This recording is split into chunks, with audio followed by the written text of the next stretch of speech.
Today we are going to White Gumba.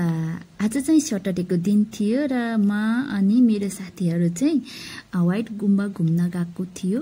यति धेरै मान्छेहरुको भिड थियो कि त्यहाँ चाहिँ हामीले राम्रोसँग फोटो खिच्न भिडियो गर्नलाई पनि एकदमै धेरै गाह्रो थियो, एकदमै धेरै गर्मी भइरहेको थियो। तै पनि मैले केही खिचेको छु, त्यो देखाउँदै छु। हामी चाहिँ व्हाइट गुम्बा घुम्न जाँदै छौं। थकै लाग्यो यार, हिँडेको त चटकट हिँडेको, कस्तो गाह्रो रहेछ।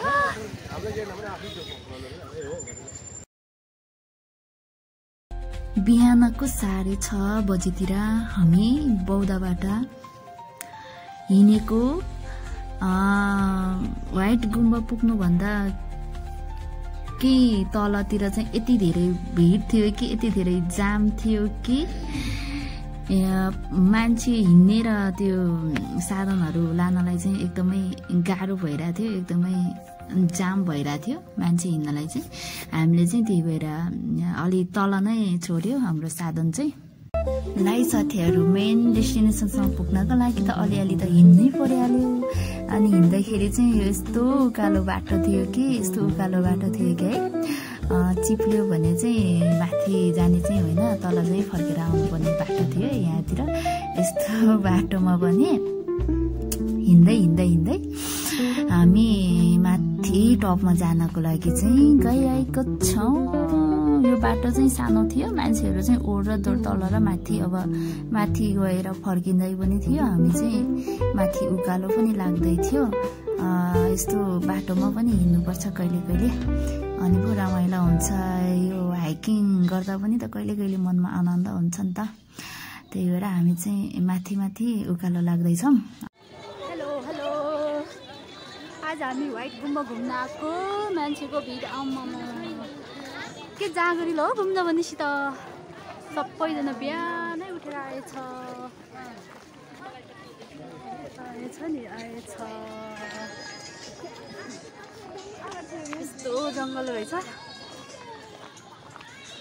हाम्रो यहाँतिर सिस्टर नाच्दैछ घुम्न पाए भनेर आउनु कति खुसी भयो। के भिड हो यो? ल व्हाइट गुम्बा यही हो ल। व्हाइट गुम्बा यो ल।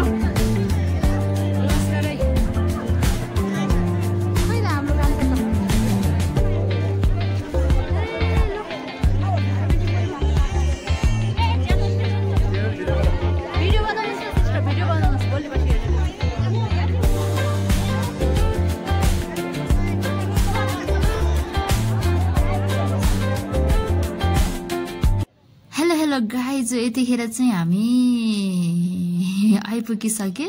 यति धेरै भिड छ कि, यति धेरै भिड छ है, यति धेरै छ कि आज त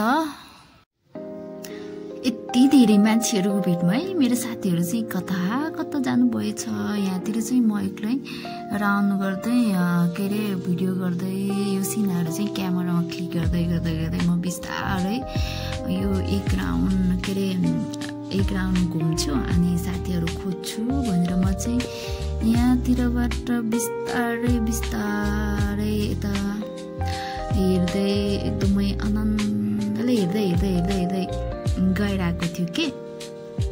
अनि मेरो 2-3 जना साथीहरु चाहिँ यो भिडमै कता पुग्यो यतिखेर चाहिँ म एक्लै घुमिरहेको यहाँतिर। म चाहिँ 2 चोटी साथीहरुबाट छुटिए के यो बीचमा चाहिँ कता कता है त्यत्रो मान्छेहरुको भिडमा। अनि म एक्लै हिँडिरहेको थियो। अब साथीहरु खोज्नु पर्ला भनेर यहाँतिर आइपुगेर यसो हेर्दै हेर्दै थियो। त्यहाँनिर चाहिँ मेरो साथीहरु देख्छ कि भनेको यो अगाडि साइडमा आएर के। अनि यहाँतिर चाहिँ पुरै अगाडि फोटो खिच्दै रहेछ कि मेरो साथीहरुले चाहिँ यही ठ्याक्क यही भेट्यो।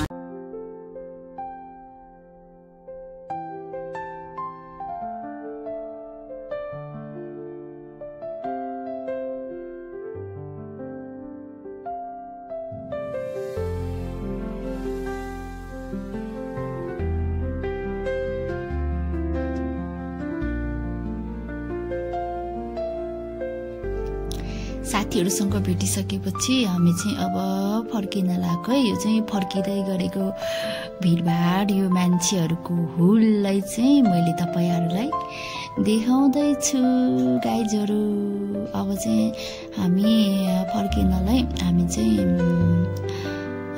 ओह्रालो लाग्दैछौँ। यति धेरै मान्छेहरू अझै भर्खर घर आउँदैछ कि बिहान चाहिँ अलिकति गेट अलि खुल्दै थियो।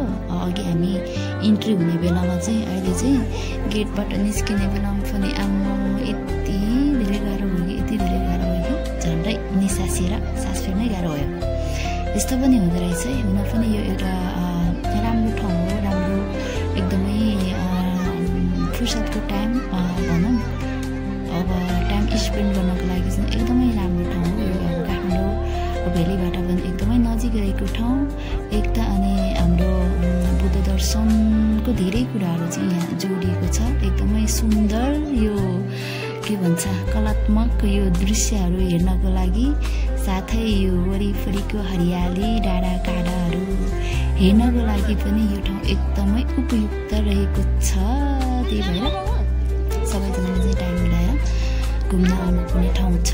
अब चाहिँ हामी अघि के अरे उकालो चढेको थियो नि हामीले, त्यही बाटो यो ओह्रालो झर्दैछौँ है। यो चाहिँ पानी पऱ्यो भने चाहिँ एकदमै चिप्लिने रहेछ कि यस्तो बाटो रहेछ यो। अब चाहिँ हामी ओह्रालो लाग्दैछौँ। आज चाहिँ एकदमै रमाइलो भयो, राम्रो लाग्यो। यति धेरै राम्रो ठाउँ हेर्न पायो है। अब कहिले खुल्ने हो, अब फेरि पछि पनि खुल्छ होला सायद। Now we are back to home. अब हामी चाहिँ घर फर्किन लागेको, बिहानै आएको त नि, अब भोक पनि लागेको छ।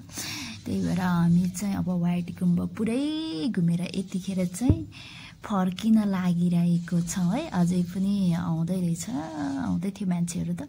हामी चाहिँ यता काठमाडौँ भ्यालीभित्र आइसकेर पनि खाना खानको लागि एकदमै रेडी भएको छौँ। हामी 4 जना अनि सानो नानी 5 जना आज व्हाइट गुम्बा गएको टिम। हामी चाहिँ अब एकदमै भोक लागेको छ, त्यही भएर खाना खानको लागि एकदम रेडी भइरहेको छौँ है। एकदमै भोक लागेको छ, खाना त एकदम मिठो भइ नै हाल्छ नि है। लगाइज आजको हाम्रो टुर भनौँ न, आजको हाम्रो घुम्ने प्लान चाहिँ एकदम सक्सेस भयो र एकदमै रमाइलो पनि लाग्यो। नेक्स्ट भिडियोहरूमा भेटौँला। Okay, by by.